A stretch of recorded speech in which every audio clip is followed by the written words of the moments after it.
a dream I know, deep up my feelings for you. Watch.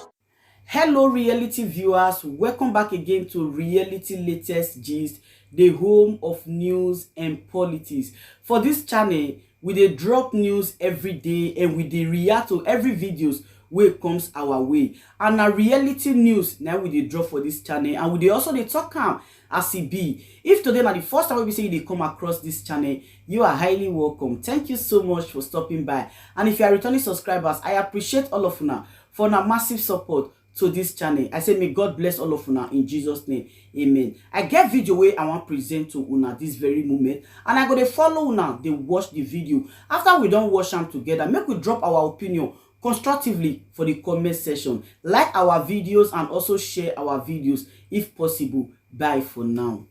Welcome to the United Nations, His Excellency Muhammadu Buhari, President of the Federal Republic of Nigeria, and invite him to address the Assembly.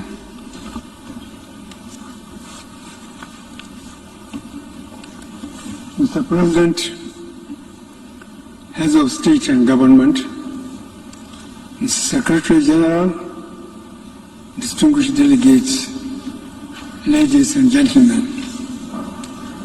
Mr. President, let me on behalf of the government and people of Nigeria congratulate you on your well-deserved election as President of the 76th session of the United Nations General Assembly. I would like to assure you of the full support and cooperation of the Nigerian delegation throughout your tenure. I would like to commend your predecessor, His Excellency Mr. Volkan Bashir, for the many remarkable achievements recorded during his tenure despite the challenges posed by the COVID-19 pandemic. Permit me to congratulate the Secretary General Antonio Guterres on his re-election and commend his strong commitment to making the United Nations more alive to its responsibilities. I also want to express my gratitude to him for reappointing Ms. Amina Mohammed as the Deputy Secretary General to assist him in discharging his responsibilities.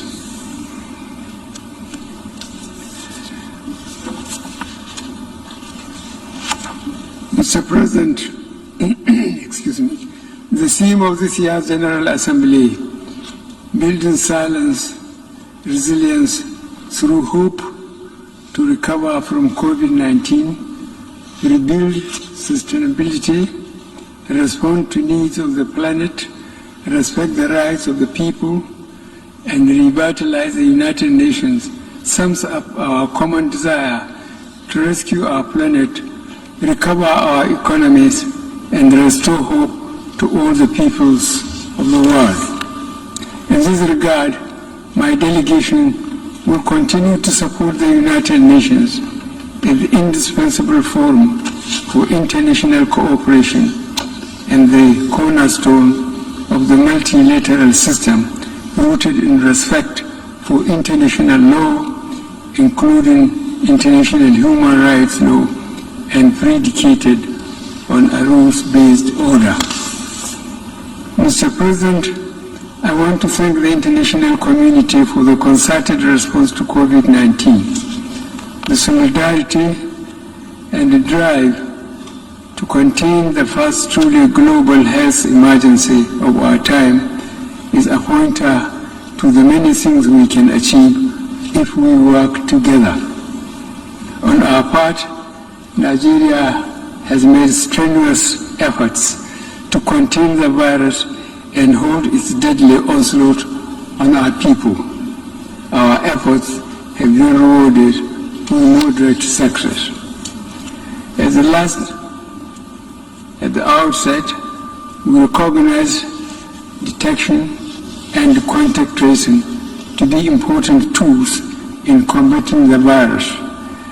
In this connection, from a mere 4 laboratories with testing and detection capacities, we ramped up the facilities to over 140 centers today. Similarly, we built isolation centers and emergency hospitals wards in record time all over the country.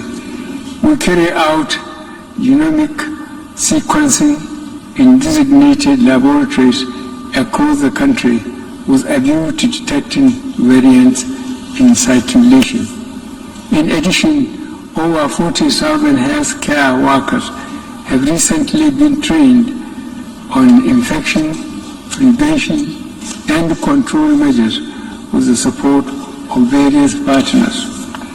Nigeria remains grateful for the assistance received from our partners and friends all over the world. Vaccination is the key to our safe emergence from the pandemic. We fully support the COVAX initiative, from which we have benefited. We also thank the United States of America, Turkey, India, China, European Union, and others for the vaccines provided. Despite the acknowledgement, however, I would like to reiterate my call for a fairer and more equitable distribution of vaccines in all countries so that together we can fight and contain the pandemic. The rising wave of newer and more contagious strains makes this even more urgent. No country can afford the socio-economic implications of prolonged shutdown. It is imperative to underscore that no one is safe until everyone is safe. Mr. President, Nigeria remains deeply concerned over the illicit trade, transfer, and circulation of small arms and light weapons.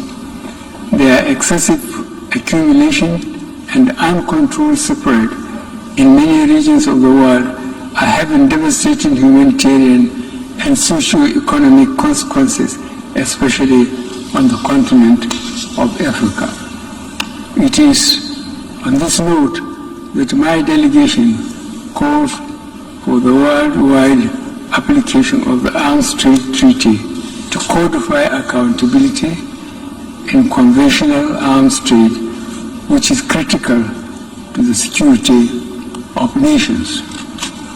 This is in recognition of the need for a broad-based global partnership in the ongoing battle against transborder crimes, including terrorism and piracy.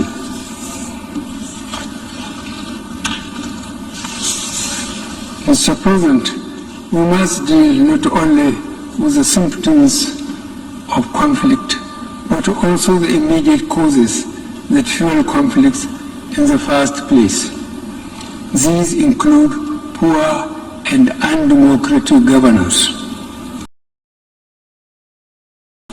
human rights abuses, poverty, ignorance, injustice, and inequalities. There are no easy solutions to these conditions. They require long-term investments and more effective international cooperation. In this connection, my delegation underscores the importance of promoting peaceful, unfettered, and inclusive participation of states in global actions towards conflict prevention. This will facilitate the achievement of the 2030 Agenda for Sustainable Development and the African Union Agenda 2063. In West Africa especially, our democratic gains of the past decades are now being eroded. The recent trend of unconstitutional takeover of power, sometimes in reaction to unilateral changes of constitution by some leaders, must not be tolerated by the international community. Nigeria fully supports the efforts of ECOWAS to address this growing challenge and appreciates the support of both the African Union and the United Nations. In this regard, I would like to reiterate that as leaders of our individual member states, we need to adhere to constitutional provisions of our countries, particularly on term limits. This is one area that generates crisis and political tension in our sub-region. Mr. President, Nigeria is fully committed to nuclear non-proliferation and has always supported the view that it should involve all states. Disarmament conventions deserve the support of all states, small, large, nuclear, or non-nuclear. Nuclear weapons remain the ultimate agents of mass destruction, and their total elimination should be the final objective of all disarmament processes within the broad spectrum of goals being pursued by the United Nations. In this regard, Nigeria would participate actively in forthcoming review conference of nuclear prohibition treaty and also the first meeting of states parties to the landmark treaty on the provision of nuclear weapons scheduled to take place within the first quarter of 2022. Nigeria regards these upcoming events as important steps towards realization of a world free of nuclear weapons. We are therefore supportive of any diplomatic efforts in this direction.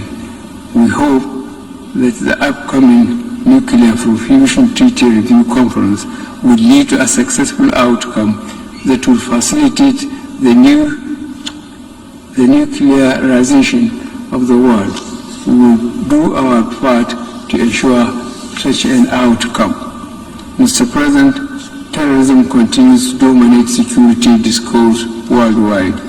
In Nigeria, Boko Haram, terrorist group, though fragmented by internal strife and weakened by our defense forces, is still active and preying on soft targets. Nigeria will continue to work closely with United Nations counter-terrorism bodies and entities with a view to bringing this scourge to an end. Nigeria has spared no effort in addressing the challenges of terrorism posed by the activities of Boko Haram in northeast Nigeria, the Lake Chad region, as well as banditry in the northwest and north central. Mr. President, the impact of climate change is already with us in Nigeria, manifesting in various ways: conflict trigger, food insecurity, drying up of lakes, loss of livelihood, and youth migration, among others. The trend is the same in many other countries that are threatened by forest fires, rising seas, drought, and desertification. As leaders, we must create inclusive and gender-sensitive policies that address all issues connected to climate action for mitigation and resilience.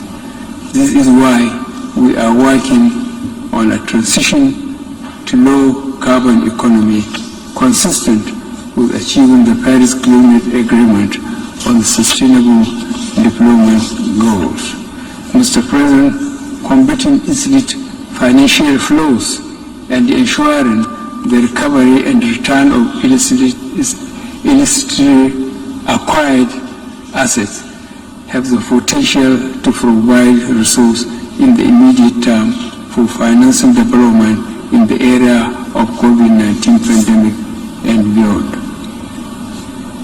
It drives national governments of resources needed to provide adequate and meaningful sources of livelihood for their citizens. The latter gives rise to more irregular migration patterns and unwholesome consequences for interstate and human relations. Mr. President, the issue of debt, we have seen that developing countries have been faced with unsustainable debt burdens even before the pandemic. The COVID-19 pandemic has increased the risk of new wave of deepening debt, where vital public financial resources are allocated to external debt servicing and payments at the expense of domestic health and financing for critical development needs. Therefore, there is an urgent need to consider expansion and extension of debt service suspension initiative to include all least developed countries and small island developing states facing fiscal and liquidity challenges. Mr. President, Nigeria reaffirms that international trade is an engine for development and sustained economic growth, as well as global eradication of poverty. We therefore call for the reform agenda that will engender better recovery from this crisis, build resilience to future shocks, and pursue transformative development strategies that can deliver the 2030 Sustainable Development Goals. Mr. President, the global food system has in recent times been impacted by several factors, such as population growth, availability and accessibility of arable land and water resources, climate change and loss of biodiversity. Climate change and unpredictable shocks, such as the current global pandemic, further exacerbate vulnerabilities in the global food system, requiring the United Nations urgent attention. Mr. President, Nigeria has been steadfast in safeguarding human rights, including the advancement of women, the protection of children, the protection of the rights of people living with disabilities, the treatment of migrants, refugees, returnees, and displaced persons, as well as the promotion of fundamental freedoms through all legitimate means. In this regard, my delegation recommends the positive example of leaders like Prime Minister Jacinda Ardern of New Zealand. The recent rise in hate-related crimes globally underscore the urgent need to continue our engagement about racism, racial discrimination, xenophobia, and other related intolerance. It is sad to know that the issue of racism remains alive globally.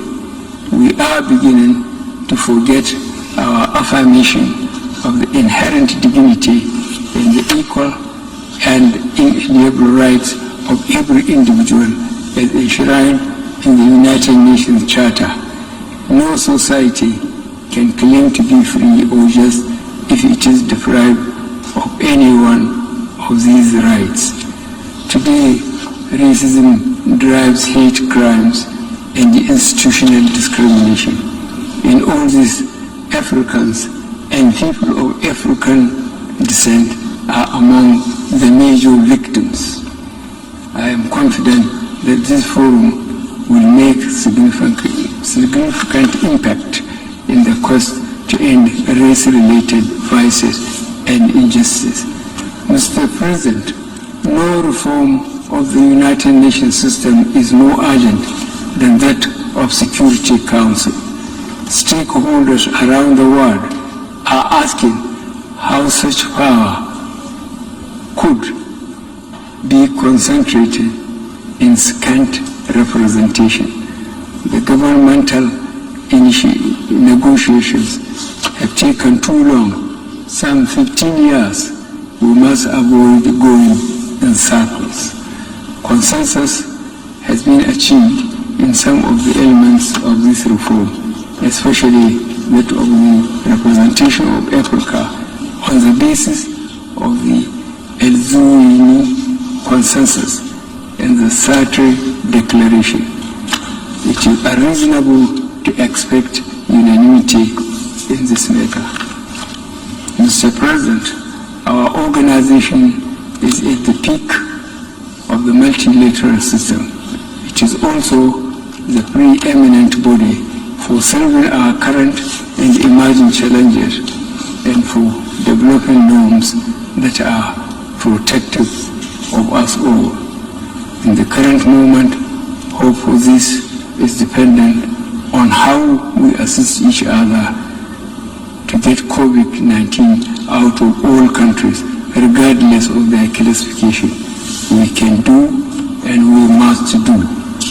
In this regard, let me close my statement by paying special tribute to a great and humane internationalist and an exemplary practitioner of multilateral cooperation.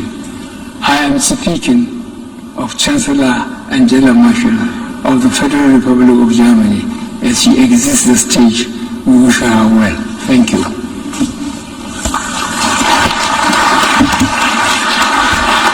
On behalf of the General Assembly, I wish to thank the President of the Federal Republic of Nigeria for the statement.